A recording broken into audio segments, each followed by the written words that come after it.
Today is the feast of St. Francis, and it is the last day of the season of creation, which I've spoke about before. You're with Mission Live. This is Roger from MSC Mission Office. St. Francis, when he had his conversion, did something pretty radical. He belonged to a wealthy family, and he got concerned about the poor, so he was giving away clothes and things from the house, which his father somewhat objected to, and in the end Francis walked away, stark naked, took over everything, walked away. Radical poverty. We know of his concern for creation and for all creatures. So I want to talk a little bit about Francis' inspiration and how it can affect us today. And by the way, Sister Helen will be back on the small screen tomorrow. She's not forgotten. There's a certain wealthy Australian man, like a very wealthy Australian man, who has a yacht that costs $300 million. And he's just put it on sale. Probably needs the pocket money, a bit poor. $300 million. One man has this yacht. I just calculated. We can do a bore well in Africa for $13,000. And if you calculate that, $300 million, we could do 23,077 bore wells for that.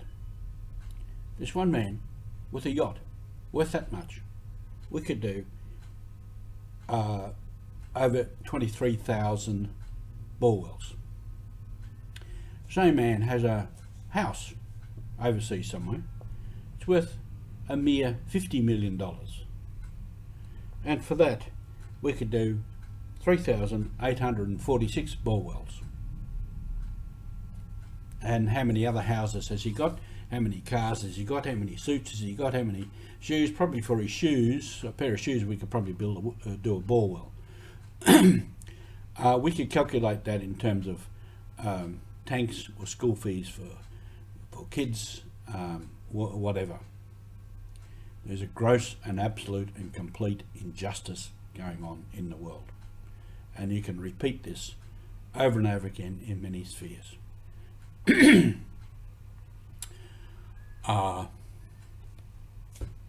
What can I say? If one of those people with that sort of money would donate a small percentage of their wealth, I could probably run this office for 10 years, or we could increase our capacity 10 times. But what we do rely on is people like yourselves who are generous and give what you can, small or large. And we continue to operate. And that is our mission here in the Mission Office, to take your money, which you generously give us, and to put it to good use in other places where people need it. And we will continue to do it. In this time of COVID, the funds are down, understandably, but we are still doing with what's coming in, which is still substantial. We are still doing what we can do for all of those people with water, with bores, tanks, etc., with youth training, schooling, employment, and health, all kinds of things there, and so on. And we want to look at the environment.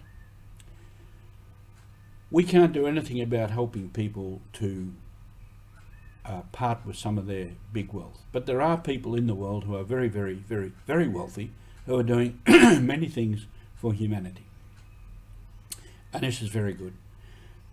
Someone commented to me, I think it was somebody from India, who said, "Why do you give so much money to India? There are many wealthy people in India." And I said, well, yes, there are. But I can't tell the wealthy people in India to give us the money to fund bore wells and tanks.